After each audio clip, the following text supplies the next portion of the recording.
Hi guys, welcome back. I'm Jalen. I'm a part-time family physician and full-time mom to 3. My husband and I live in the Pacific Northwest. Today, I wanted to give you 5 easy tips for managing your kiddo's diaper rash.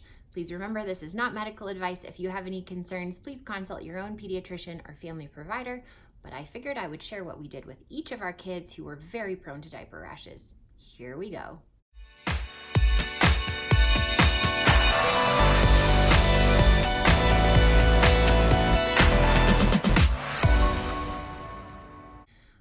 I have to point out that this is the second time I've recorded this because the first time through I said butt cheeks and moist way too many times. Gross. My very first tip is to ditch the diaper wipes. This can be really difficult. These are super convenient to use, but on an already irritated bottom, they contain ingredients that can sometimes cause further irritation. This is not to say that you need to walk around holding a bag of cloth or washcloths that are already pre-moistened. You certainly can use the wipes and rinse them out prior to use, but I always tried to rinse the wipes out very well, or I resorted to using something like this thin baby washcloth for our kids when they had diaper rashes, to get all of those chemicals. That some diaper wipes are better than others, but most of them, if they're staying moist very easily, they contain some sort of chemicals that could irritate an already irritated bottom. My second tip is to ditch the diaper. Naked time is primo for the treatment of almost all types of diaper rashes. Obviously, you need to keep the area generally clean, so putting your kid out in a mud puddle when they have a diaper rash is not necessarily the best idea.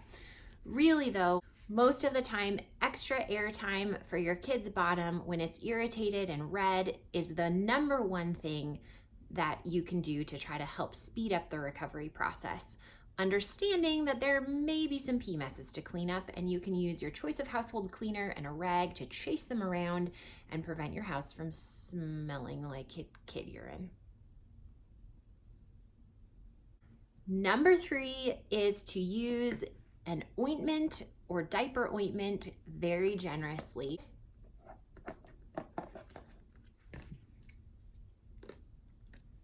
This is what I used with our own kids: Boudreaux's butt paste, which is zinc based, and A&D ointment. I liked that this was clear. Now, the theory behind this is that Boudreaux's butt paste is made of zinc oxide, 16%. This is the same ingredient that is the number 1 active ingredient in mineral-based sunscreen, or it could be titanium dioxide.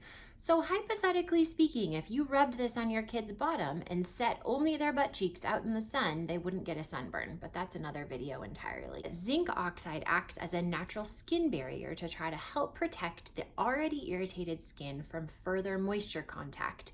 When skin stays wet, sort of like your fingers get pruny in the bathtub, it doesn't really like it. And when you have a baby with a wet diaper, it's repeatedly wet over and over and over again throughout the day, it sets up the perfect environment for yeast or bacteria to completely thrive in. They both tend to like it where it's dark, warm, and moist. I hate that word. It's much, much easier to treat if you're giving them plenty of airtime, reducing chemical irritations from rinsing the wipes first, and adding extra barriers for their poor little irritated skin. I like to put this on in a very thick layer first, and you guys, very thick. Like, you should not be able to see the skin underneath the layer of zinc. And then on top of that, I add some sort of ointment. I don't actually care if it's A&D. I have no affiliation with them. We've used this for years. I will say I think it's a little easier to clean up than something that's cream-based, but that's just my own opinion. You could also use something like Aquaphor. I generally try to stay away from things like Vaseline because in the case of Vaseline, if you put it on too thick, it actually doesn't allow the skin to breathe, which in some situations can be detrimental. Tip number 4 is to change the diaper frequently. Hopefully this is fairly obvious, but allowing your kiddo to walk around with a wet diaper on their warm bottom on irritated skin is just going to perpetuate the diaper rash. Not a good thing. Tip number 5, if you are feeling like your kid's diaper rash is looking a little bit suspicious, has little isolated bumps that kind of look like pimples, or it's spreading rapidly, please go and see your provider. Obviously, you need to use your own judgment for this, but yeast, candidal, infections, bacteria, something like staph infections, or even some other conditions can be disguised as diaper rashes, and typically these don't respond easily to treatment. Oftentimes I end up prescribing like a nystatin ointment, which is similar to an athlete's foot cream that's over the counter, a hydrocortisone ointment, which is similar to like Cordaid 10, which you can buy over the counter, or a strong antibiotic ointment, again similar to polysporin or neosporin that you can find over the counter. However, I would not recommend using any of these on your kid's bottom without a trained eye looking at it first.